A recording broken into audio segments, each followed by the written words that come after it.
నమస్తే 3RR news కి స్వాగతం. నేను సుధా. వార్తల ముందుగా ముఖ్యాంశాలు.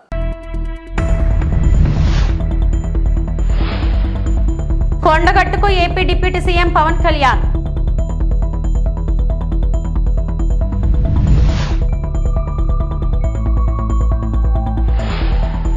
వైసీపీకి నటుడు అలీ రాజీనామా.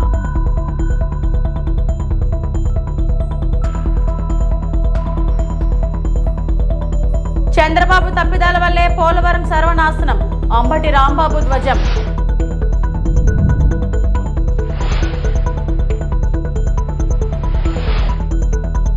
జగన్ దుస్సాహసంతోనే పోలవరం ప్రాజెక్ట్ సర్వనాశనం అయిపోయిందని, ఈ విధ్వంసం వల్ల ఇప్పటికే వేల కోట్ల నష్టం సంభవించిందని ముఖ్యమంత్రి చంద్రబాబు ఆవేదన వ్యక్తం చేశారు. ప్రాజెక్టును ఇప్పుడు చూస్తే ఏడుపు వచ్చిందని, బాధ ఆవేదన కలిగిందని వాపోయారు. ఇంత విధ్వంసానికి బాధ్యులను ఏం చేయాలని, కేంద్ర ప్రాజెక్టును వారు చెప్పినట్లు వినకుండా రివర్స్ టెండర్లో నిర్వహించి గోదాట్లో ముంచేయడం జగన్ చేసిన ద్రోహం కాదా అంటూ చంద్రబాబు ప్రశ్నించారు. ఒక రాజకీయ నాయకుడు తప్పు చేస్తే అడిగేవారు ఉండరనుకుంటున్నారా అని నిలదీశారు. ఈ విధ్వంసంపై ప్రజల్లో చర్చ జరగాలన్నారు. ఈ ద్రోహానికి బాధ్యులు రాజకీయాలకు అనర్హులని మండిపడ్డారు. కేంద్ర జల సంఘం కూడా ఏం చేయలేమని చేతులెత్తేయడంతో అంతర్జాతీయ నిపుణులను పిలిచారని, వారు అధ్యయనం చేసి డిసెంబర్ నాటికి నివేదిక ఇస్తారని చెప్పారు. అన్ని సవాళ్లను అధిగమించి కేంద్ర సాయంతో ఒక్కో సమస్యను పరిష్కరిస్తూ ముందుకెళ్తామని చంద్రబాబు చెప్పుకొచ్చారు. ఇక్కడ కొద్దిగా గ్యాప్ ఉంటే దాన్ని పూర్తి చేయకపోయే కొందికి ఆగస్టులో వరద నీరు వచ్చింది. ఇక్కడి నుంచే నీళ్లు వెళ్ళాలి. ఆ ఒత్తిడి పెరిగింది. కిందికి నీళ్లు వచ్చినప్పుడు సునామీ మారిగా సుడుగులు తిరగడం మొదలుపెట్టింది. దాంతో కింద నుండే ఇసుకంతా లాగేసి కొట్టుకుపోయే పరిస్థితికి వచ్చింది. అంటే చాలా డెప్త్. అంటే ఇక్కడ రెండు ఉన్నాయి. ఒకటి డయాఫామ్ వాల్, పైన కాఫర్ డ్యామ్ కూడా ఏదైతే ఏం వేస్తారు, జెడ్ రౌటింగ్ చేస్తారు. ఆ జెడ్ రౌటింగ్ కూడా 10 మీటర్లు 20 మీటర్ల వరకు వెళ్ళారు. ఎప్పుడైతే 10-20 మీటర్లు నీళ్లు వెళ్ళిపోయేసి ఇది సుళ్ళు కొట్టేసి మొత్తం తీసేసిన తర్వాత దాని కింద కూడా వెళ్ళిపోయింది. అంటే ఫౌండేషన్ కాఫర్ డ్యామ్ కూడా దెబ్బతినే పరిస్థితికి వచ్చింది. దాంతో ఇప్పుడు ఏదో చిన్న చిన్న రిపేర్లు చేశారు. కానీ నీళ్లు ఆగడం వల్ల, నీళ్లు ఆగకపోతే కాఫర్ డ్యామ్ కట్టలేం, డయాఫామ్ వాల్ కట్టలేం, డయాఫామ్ వాల్ కట్టకపోతే ఈసీఆర్ఎఫ్ చేయలేం. ఇప్పుడు ఇవన్నీ కూడా భయంకరమైన పరిస్థితి. ఇంకొక పక్కన బయట నుంచి ఇసుక తెచ్చి పూడ్చిన ఆఘాతాలపైనే మెయిన్ ఎర్త్ ఫ్యాక్టరీ డ్యామ్ చేయాలి. ఇప్పుడు ఇసుక తీసుకొచ్చి మన గుట్టలుగా పేసి మా వాళ్ళు దాన్ని కాంపాక్ట్ కింద ఇది చేస్తున్నారు. కానీ ఇంకా సొల్యూషన్ పూర్తిగా రాలేదు. They are working. ఇక్కడ ఒక ఎగ్జాంపుల్ మీరు చూస్తే గ్యాప్ 1 ప్రాజెక్ట్లో 250 మీటర్లు వెడల్పు ఉంటుంది. 150 మీటర్లు కొట్టుకోపోయింది. ఆ 150 మీటర్లు మళ్ళా పూడ్చి గ్యాప్ 1ని పటిష్టం చేయాలి. నేచురల్ సాయిల్ అంటే నేచురల్ సాయిల్. మళ్ళా మనం మట్టి తెచ్చేస్తే దాని కన్సాలిడేషన్ ఆల్ ప్రాబ్లమ్స్ ఉంటాయన్నమాట. ఇది మొత్తం ఇది చేసే పరిస్థితికి వచ్చాడు. చాలా దారుణం ఇది. నెక్స్ట్ ఇక్కడ దీయే కాకుండా వీళ్ళు కట్టిన కుంగిన గైడ్ బండ్, ఇది కూడా కుంగిపోయే పరిస్థితికి వచ్చింది. ఇది మామూలుగా ఎందుకంటే నేరుగా ఇట్లా వాటర్ వస్తే ప్రాబ్లం వస్తుందని కొద్దిగా డైవర్షన్ పెట్టి అక్కడి నుంచి వాటర్ తీసుకొస్తే ప్రెషర్ తక్కువ ఉంటుందనే ఉద్దేశంతో ఇది చేసి అది కూడా దెబ్బతినే పరిస్థితికి వచ్చింది. ముఖ్యమంత్రి చంద్రబాబు తప్పిదాల వల్లే పోలవరం ప్రాజెక్టు సర్వనాశనమైందని మాజీ మంత్రి అంబటి రాంబాబు ధ్వజమెత్తారు. ప్రాజెక్టు విషయంలో వ్యూహాత్మక తప్పిదాలు అన్ని తెలుగుదేశం ప్రభుత్వంలోనే జరిగాయన్నారు. కేంద్ర ప్రభుత్వం చేయాల్సిన ప్రాజెక్టును చంద్రబాబు తీసుకున్నారని, 2013-14 రేట్లతో 2016లో ప్రాజెక్టును టేక్ ఓవర్ చేసి తప్పు చేశారన్నారు. అన్ని అనుమతులు తీసుకొచ్చి దివంగత వైఎస్ఆర్ పోలవరానికి ప్రాణం పోశారని గుర్తు చేశారు. తాడేపల్లిలోని వైఎస్ఆర్ కాంగ్రెస్ పార్టీ కేంద్ర కార్యాలయంలో ఆయన ఇవాళ మీడియాతో మాట్లాడారు. పోలవరం అనేటువంటి ఒక అద్భుతమైన ప్రాజెక్టు తెలుగు రాష్ట్రానికి, ముఖ్యంగా ఆంధ్రప్రదేశ్కి జీవనాడి లాంటి ప్రాజెక్ట్ పూర్తి చేసేటటువంటి బాధ్యత ఎవరిది? ప్రతి పైసా కేంద్రానిది. పునరావాసం కానీ, రీహాబిలిటేషన్ కానీ, వాటర్ కాంపోనెంట్ కానీ, విద్యుత్ కాంపోనెంట్ కానీ ప్రతిదీ కూడా కేంద్ర ప్రభుత్వమే చేసి ఇవ్వాలి. ఇది కదా చట్టం, అవునా కదా?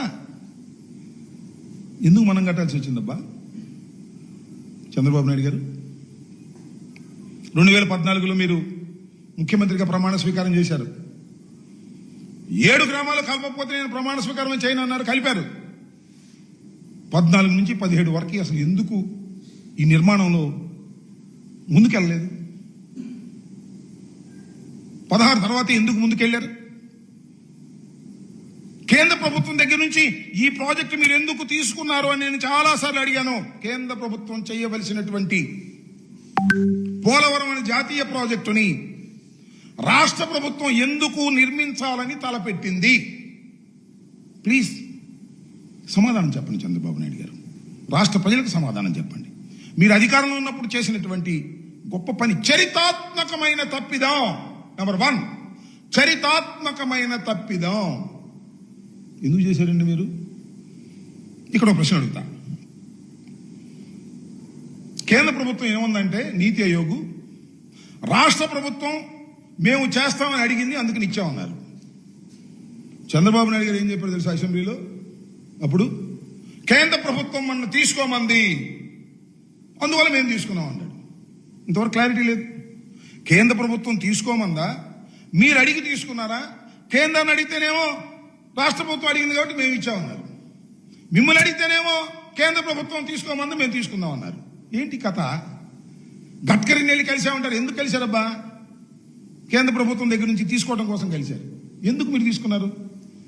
కేంద్ర ప్రభుత్వం చేయవలసినటువంటి ప్రాజెక్టును మీరు తీసుకోవడానికి గల కారణం ఏమిటి? మీరు చెప్పరు, నేను చెప్తా. కొట్టేద్దామని. 1000 కోట్ల రూపాయల ప్రాజెక్టు కదా ఇది. బిల్లులు మనం ముందు బిల్లులు మనం పే చేస్తాం రాష్ట్ర ప్రభుత్వం, తర్వాత కేంద్ర ప్రభుత్వం బిల్లులు ఇస్తుంది.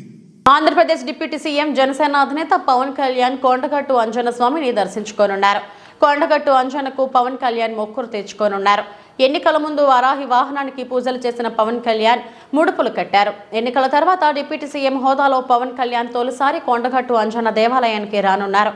పూజల అనంతరం కొండగట్టు నుంచి ఆయన హైదరాబాద్కు తిరుగు ప్రయాణమవుతారు.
హైదరాబాద్లోని తెలంగాణ భవన్లో జరిగిన భారతరత్న మాజీ ప్రధాని మంత్రి శ్రీ పివి నరసింహారావు గారి జయంతి వేడుకల్లో పాల్గొన్న BRS working president Shri KTR, MLC Shrimati Surabhi Vanidevi, మాజీ మంత్రులు శ్రీ జగదీష్ రెడ్డి, శ్రీ కొప్పుల ఈశ్వర్, శ్రీ మహమ్మద్ అలీ, మాజీ ఎంపీ శ్రీమతి మాలోత్ కవిత, మాజీ ఎమ్మెల్యేలు, మాజీ ఎమ్మెల్సీలు మరియు పార్టీ సీనియర్ నాయకులు.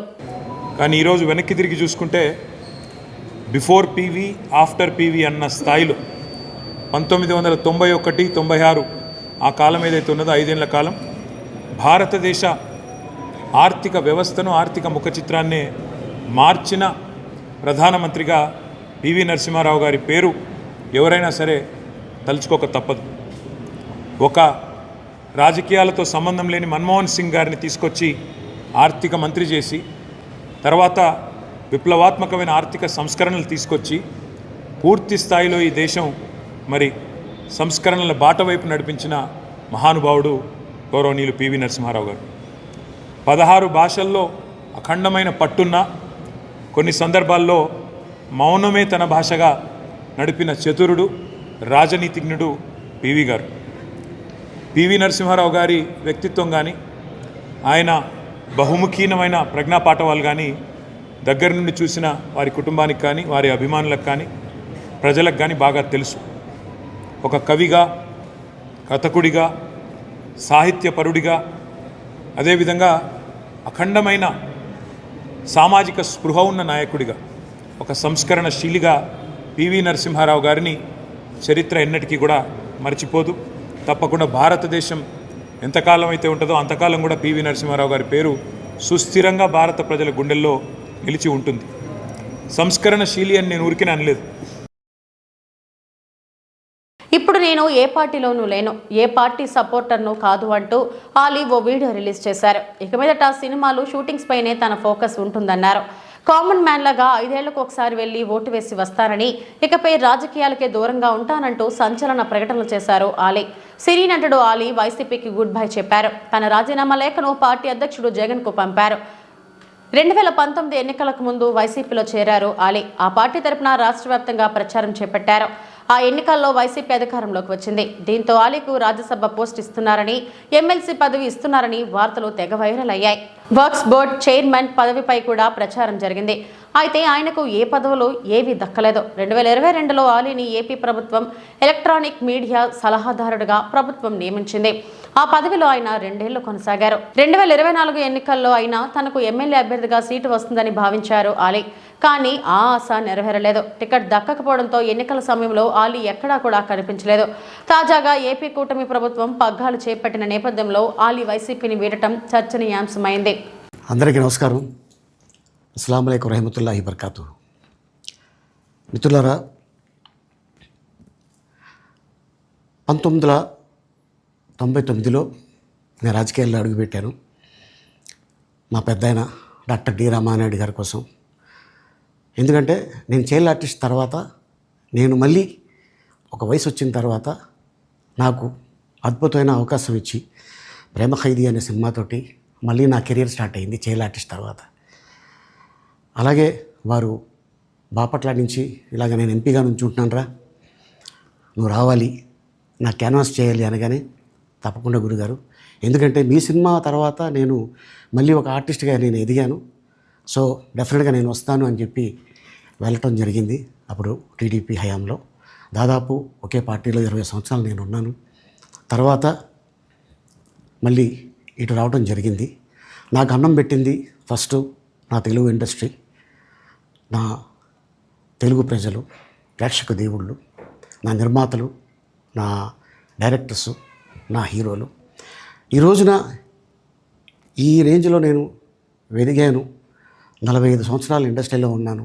దాదాపు 1200 సినిమాలు పైచిలకు యాక్ట్ చేయడం జరిగింది. 6 భాషల్లో యాక్ట్ చేయడం జరిగింది. ఓకే, నేను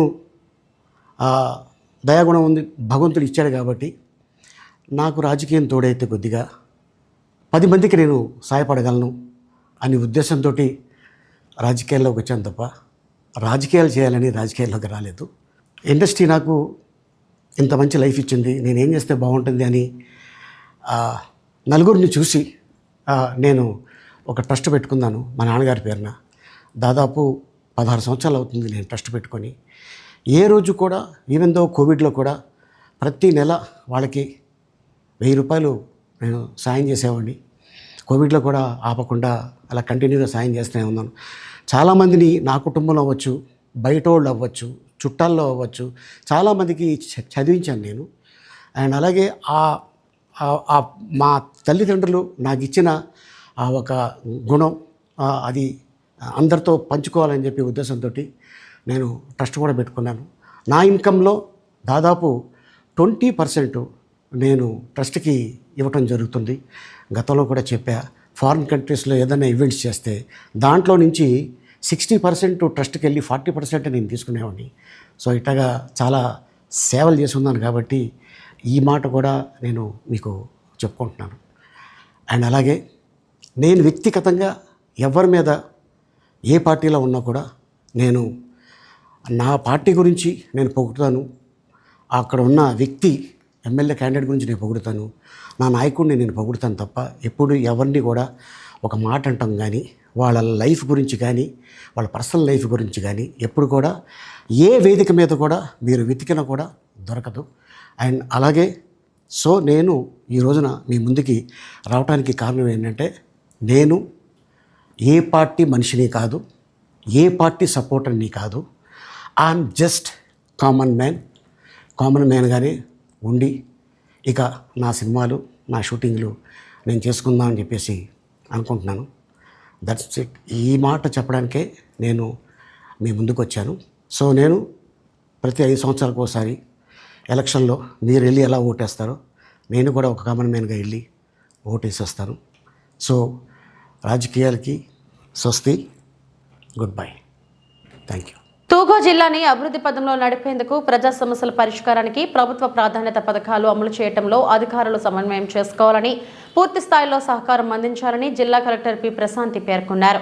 కలెక్టరేట్లో కలెక్టర్గా బాధ్యతలు చేపట్టిన అనంతరం అధికారులను ఉద్దేశించి కలెక్టర్ పి ప్రశాంతి మాట్లాడుతూ ప్రభుత్వ ప్రాధాన్యత కార్యక్రమాలు అమలు, ప్రజా సమస్యల పరిష్కారానికి అధికారులు వ్యక్తిగత బాధ్యత తీసుకొని జవాబుదారీతనం కలిగి ఉండాలన్నారు. ఆ దిశలో సమన్వయం చేసుకోవాలని, జిల్లా యంత్రాంగానికి అధికారులు సహకారం అందజేయాలని స్పష్టం చేశారు. జిల్లాలో ఇకపై ప్రతి ప్రభుత్వ శాఖ నిర్వహించే ఉత్తర ప్రత్యుత్తరాల ఈ ఆఫీసు ద్వారా నిర్వహించాలని ప్రశాంతి తెలియజేశారు. But from as a district official, what I expect from you is please have thorough control on your department. జనరల్గా మీకు ఏదైనా అడిగేటప్పుడు నేను ఒక 10 minutes ఆగి చెప్తాను, అదర్వైజ్ సూపరింటెండెంట్ గారు ఏదో పంపించేశారు, అలా ఏ ఓవర్లో పెట్టారు అని దయచేసి అలా ఉండొద్దు. Please have thorough control on your department. Be ready with all the statistics and programs and schemes, whatever is happening in your department. And second thing is, completely turn to e-office. If you are doing, continue. If anybody is still in offline, completely e-office lo పంపించండి. e-office లో పంపించినప్పుడు you know the procedure, that EOC లో all the documents ఉంటాయి. Just like for orders అనుకుండా దేని ప్రకారం మీరు ఆర్డర్స్ని expect చేస్తున్నారు, some GO will be there, some act or some directions from the HOD or secretaries, అది బేస్ చేసుకొని నీట్గా ఈ ఆఫీస్లో ఫైల్స్ పంపించండి. Something it's very urgent like court, you are not able to upload ఈ ఆఫీస్, అలాంటివి మాత్రమే ఇక్కడికి పంపించండి. ఆఫ్లైన్లో అది మోస్ట్లీ మినిమల్ ఉండాలని అనుకుంటున్నాం. Third is the grievance system and go beyond the numbers.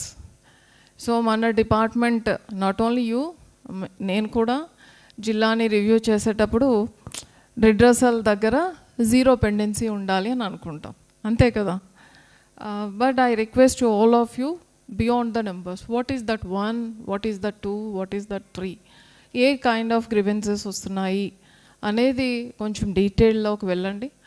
Kurnool నగరంలోని ఆర్ఎస్ రోడ్ సర్కిల్ నందు ఉన్న ఏపీ ఆగ్రో స్థలంలో అక్రమంగా నిర్మించిన వైసీపీ కార్యాలయాన్ని తెలుగుదేశం పార్టీ రాష్ట్ర ప్రధాన కార్యదర్శి సోమిశెట్టి వెంకటేశ్వర్లు, నగర పార్టీ అధ్యక్షులు నాగరాజు యాదవ్, పార్టీ నాయకులు, కార్యకర్తలతో కలిసి పరిశీలించడం జరిగింది. ప్రజలను నమ్మించి మోసం చేసి ఒక్కసారి నాకు ఓటేయండి, మోసం చేసి ఎన్నికల్లో గెలిచిన కేటుగాడు రాష్ట్రంలో దివాలా తీయించాడు, అప్పులు పాలు చేశాడు. ఈరోజు రాష్ట్రపతి చూస్తుంటే అధ్వానంగా ఉంది.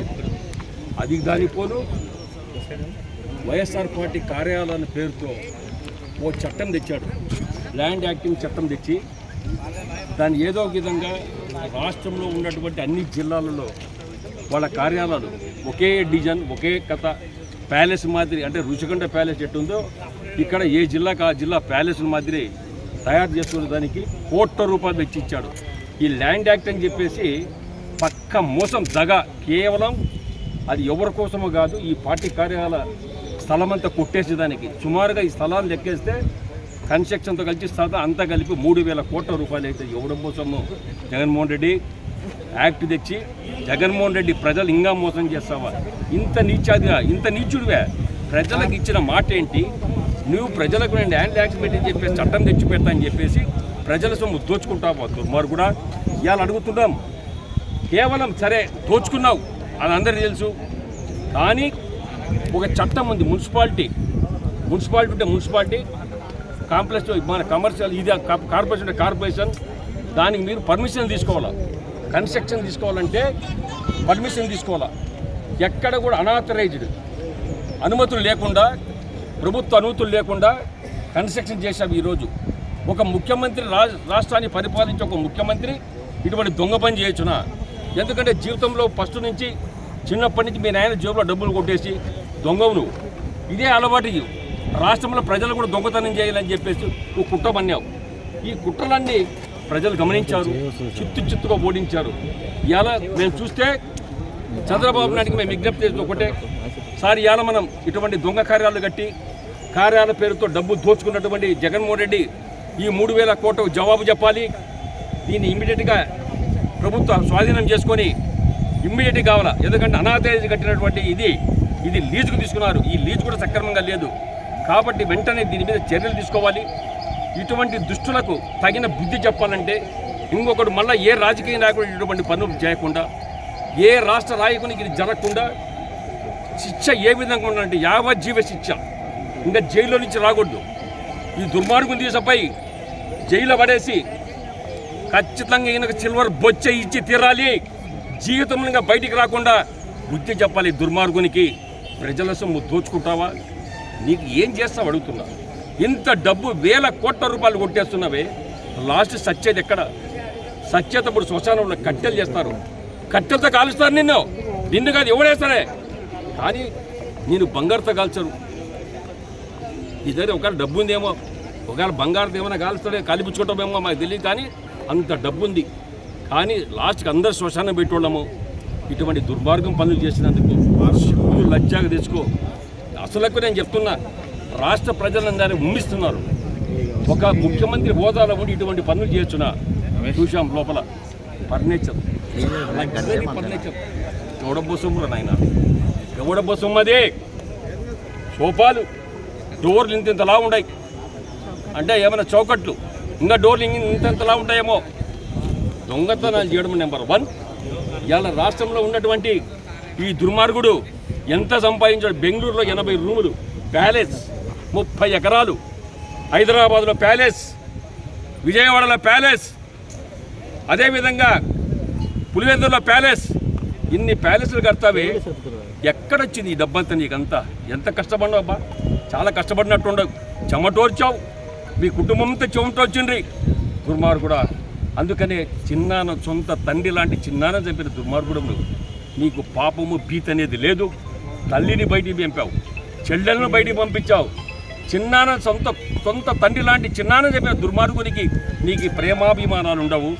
ఇటువంటి దొంగ కార్యాలను కట్టడం నీకు ఎంత ఇష్యూ అర్థమైపోతూ ఉంది. కాబట్టి చంద్రబాబు నాయుడికి, మా నాయకుడికి, మా ముఖ్యమంత్రి గారు ఒకటే విజ్ఞప్తి చేస్తే, ఇది తెలుగుదేశం పార్టీ కార్యకర్తలది కాదు, ప్రతి కార్యకర్త, ప్రతి నాయకుడు, ప్రజలందరి కోరిక ఇటువంటి దుర్మార్గులు కట్టినటువంటి అనాథరైజ్లు కట్టినటువంటి ఈ స్థలాలను వెంటనే ప్రభుత్వం స్వాధీనం చేసుకుంటారా, లేకుంటే పగలగొడతారా, కూలుస్తారా, అది తమరిష్టం. లేకుంటే ఏ ప్రభుత్వ కార్యాలకు ఒప్పజెప్పి ప్రభుత్వం కార్యాలు నడిపి ఈ పరిపాలన సాగించాలని నేను ముఖ్యమంత్రి మా నాయకుడికి విజ్ఞప్తి చేస్తున్నా. ఇటువంటి దుర్మార్గం పనిచేసినటువంటి ఈ దుర్మార్గునికి ప్రజలు ఏ విధంగా బుద్ధి చెప్తారో సిగ్గులేదు. 11 సీట్లు వచ్చినాయి నీతో కలిపి, మళ్ళా రాష్ట్ర ముఖ్యమంత్రి అవుతావు నువ్వు. 2005 నీ ముఖానికి నీ అర్థం చూసుకో, నీ ముఖం దరిద్ర ముఖాన్ని చూసుకో. నీ ముఖం చూసే ఏడుపు వస్తుంది, నీకు కాదు పక్కోళ్ళకే. ఈ దుర్మార్గం ఇంకా ఈ రాష్ట్రంలో ఉన్నాడు, నిన్ను పారదోలేరు ఓటర్లు. అందుకనే ఎక్కడ పోతావో ఏం కతో ఏదో పేపర్లు వచ్చింది. ఇలా హిమాలయ పర్వతాల్లో తప్ప చేసుకుని పోతారని. హిమాలయ పర్వతాలు కాదు, ఆ దేవుడు పిలుస్తానికి, అంతకన్నా మేము ఎక్కువ చెప్పలేము. డాక్టర్ బిఆర్ అంబేద్కర్ కోనసీమ జిల్లా రామచంద్రాపురం నియోజకవర్గం ఆకస్మిక తనిఖీలతో హడలెత్తిస్తూ పరుగులు పెట్టిస్తున్న మంత్రి వాసంశెట్టి సుభాష్. రామచంద్రాపురం మండలం వెంకటాయపాలెం సచివాలయాన్ని ఆకస్మికంగా సందర్శించిన ఆంధ్రప్రదేశ్ రాష్ట్ర కార్మిక శాఖ మంత్రి వాసంశెట్టి సుభాష్ ఉదయం సమయం 11 గంటలు దాటినా సిబ్బంది ఎవరూ విధులకు హాజరు కాకపోవడంతో అసహనం వ్యక్తం చేశారు. రేపటి నుండి విధిగా హాజరు కాని పక్షంలో తీవ్రమైన చర్యలు తీసుకుంటామని హెచ్చరించారు.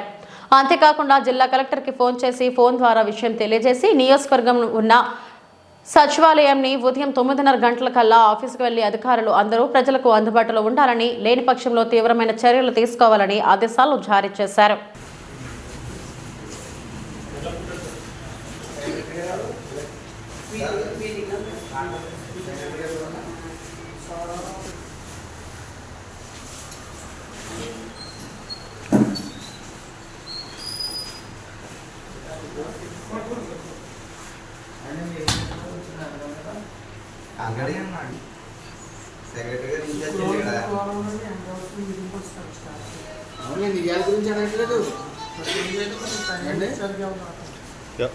అక్కడ ఉన్న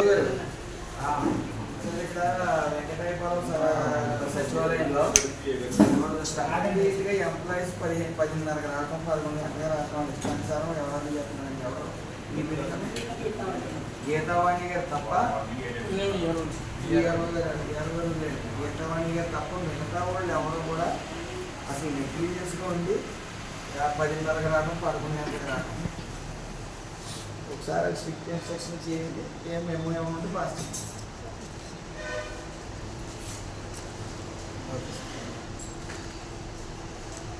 ఏమంటే ఎంత వయస్సారా? చంద్రబాబు నాయుడు పవన్ కళ్యాణ్ అది కూడా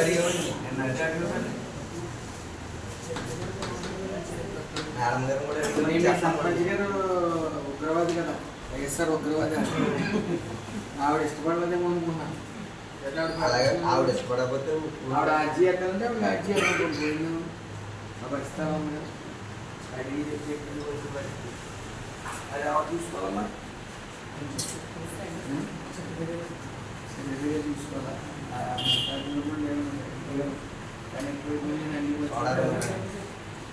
ఎవరు అధికారంలో ఉన్నారు కూడా మర్చిపోయాను. ఇన్స్ట్రక్షన్స్ వస్తున్నాయి చెప్పాం. మళ్ళీ 10 మొత్తం 2 వేసేమని చెప్పి వీళ్ళందరూ కూడా మళ్ళీ వస్తాం 10 గంటలకి.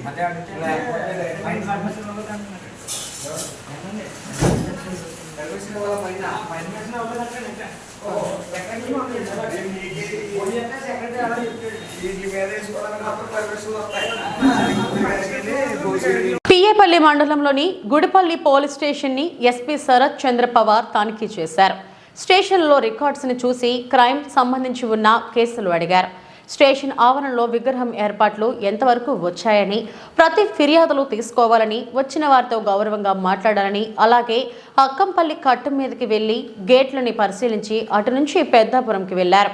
ఈ కార్యక్రమంలో DSP Giribabu, CI Dhananjay Goud, SI Narasimhulu, station సిబ్బంది పాల్గొన్నారు.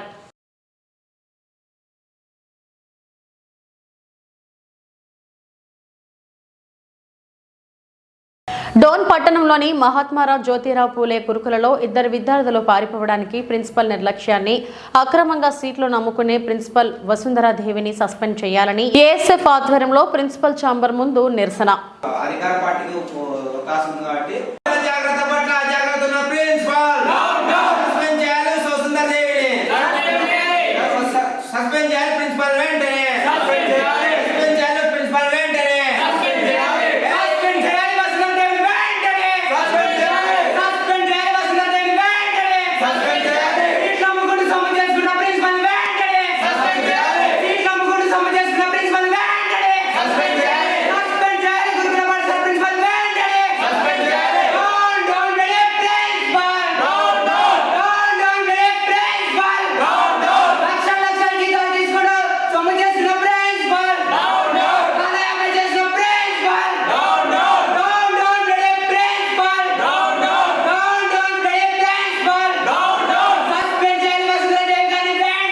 ఇవి ఇప్పటివరకున్న వార్తా విశేషాలు. మరిన్ని వార్తా విశేషాల కోసం చూస్తూనే ఉండండి. నమస్తే.